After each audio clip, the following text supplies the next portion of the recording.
El Instituto Nacional de Estadística publicó ayer los últimos datos relativos al ingreso de los hogares. De acuerdo con estas cifras, que corresponden al tercer trimestre del año, el ingreso de los hogares volvió a mostrar un crecimiento en términos reales frente a los registros de un año atrás. Esto se dio en un contexto en el que el mercado laboral continuó exhibiendo firmeza en estos meses más recientes.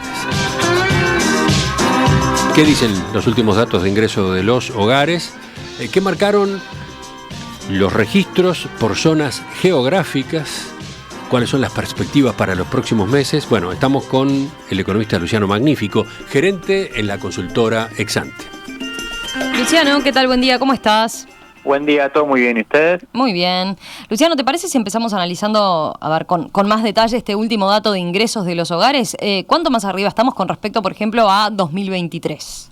Bueno, según estos últimos datos del INE, el ingreso promedio de los hogares aumentó 1% en términos reales en el tercer trimestre frente al mismo periodo del año pasado. Para darle un poco de contexto a estas cifras, hay que recordar que veníamos de subas interanuales en términos reales de 6% en el primer trimestre y de casi 3% en el segundo trimestre. Por lo tanto, si bien este aumento en el periodo julio-septiembre fue menor que los trimestres previos, estamos claramente en un contexto crecimiento fuerte de este indicador.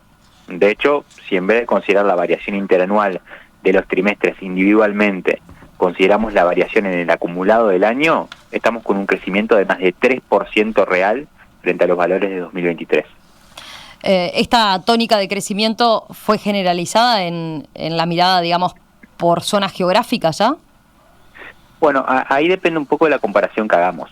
Si miramos solo la variación interanual del tercer trimestre, ese crecimiento de 1% real que comentaba recién para el total país esconde una heterogeneidad importante entre Montevideo e interior.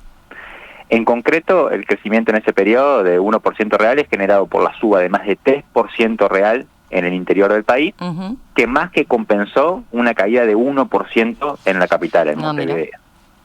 Eso en cuanto al dato del tercer trimestre. Sin embargo, cuando analizamos la evolución en el acumulado del año, las variaciones entre las distintas zonas geográficas no difieren tanto. Recién decía que en el total país estábamos más de 3% arriba de 2023, 3,3% para ser exacto, lo que se logra con un crecimiento de 3,5% en Montevideo y un poco menor del orden del 3% en el interior del país. Lo otro interesante de esta perspectiva geográfica es que la dinámica de cada zona ha sido bastante diferente este año. Por un lado, en el interior hemos tenido en los primeros 3 trimestres subas interanuales que han estado entre el 2,5% y el 4% real. Mientras que Montevideo, la verdad es que hemos tenido bastante más volatilidad en la evolución. Pasamos de una suba de 9% en el primer trimestre a un incremento de 3,5% en el segundo y ahora a caer 1% en el tercero, siempre en la medición interanual. Bien. Luciano, ¿te parece si por ahora estamos hablando de variaciones de este indicador respecto a 2023, pero podemos repasar ya el monto concreto, a qué cifras nos estamos refiriendo, de cuánto es el ingreso medio de un hogar en la capital y en el interior del país? Sí, a ver, de acuerdo con estos últimos datos disponibles al tercer trimestre, el ingreso medio por hogar fue de alrededor de unos 94.000 pesos en el total del país, pero con diferencias por zona geográfica. En Montevideo se ubicó en torno a los 113.000 pesos y en el interior, bastante por debajo de eso, en unos 81.000 pesos. Todos estos montos que estoy comentando son líquidos y no tienen la incidencia del aguinaldo. En general, esta diferencia que existe entre Montevideo e interior, estos 113.000 pesos en Montevideo frente a los 81.000 pesos en el interior, es algo que solemos ver. Los ingresos en la capital suelen ser en torno a un 40% más altos que en el interior del país, lo que responde básicamente a las diferencias que sabemos que existen en el costo de vida entre las dos zonas. Si vamos ahora a la mirada per cápita, el INE también tiene información en ese sentido. En particular, el INE calcula los datos per cápita a partir de considerar un hogar promedio de aproximadamente entre 2,5 y 3 personas, 2,8 personas. Ese hogar es algo más grande en el interior y algo más pequeño en Montevideo, aunque no hay mayores diferencias entre las zonas, y con ese supuesto le da que el ingreso promedio per cápita fue en el tercer trimestre de unos 33.000 pesos en el total del país, siendo de 42.000 pesos en Montevideo y de unos 28.000 pesos en el interior de Uruguay. Bien.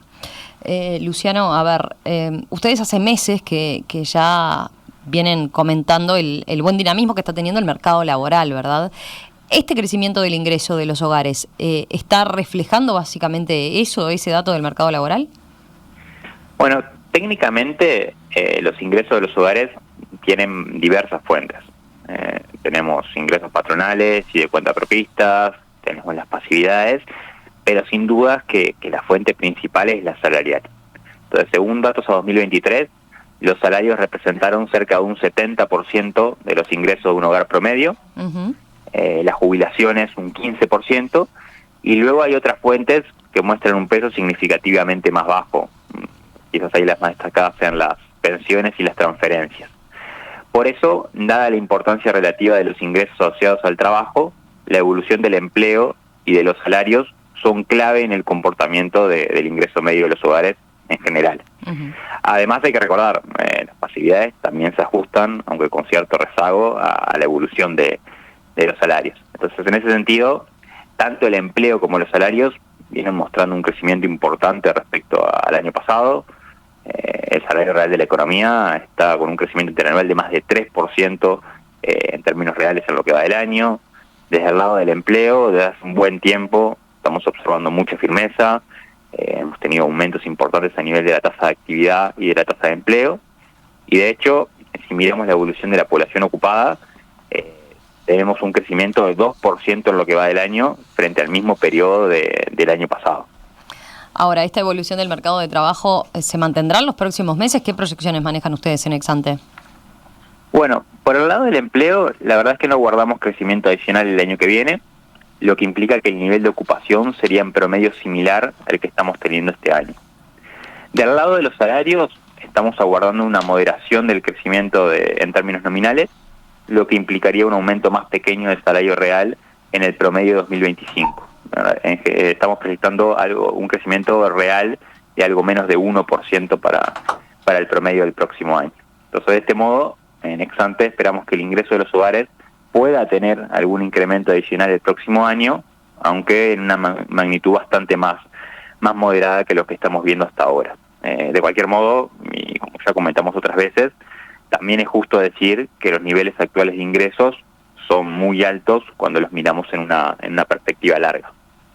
Luciano, ¿y qué implican estas proyecciones de crecimiento del ingreso de los hogares en términos de consumo privado, por ejemplo? Por lo que comentaron, tras la salida del último dato de la actividad económica, recuerdo, lo cierto es que el consumo privado ha tenido una evolución bastante pobre este año, ¿no?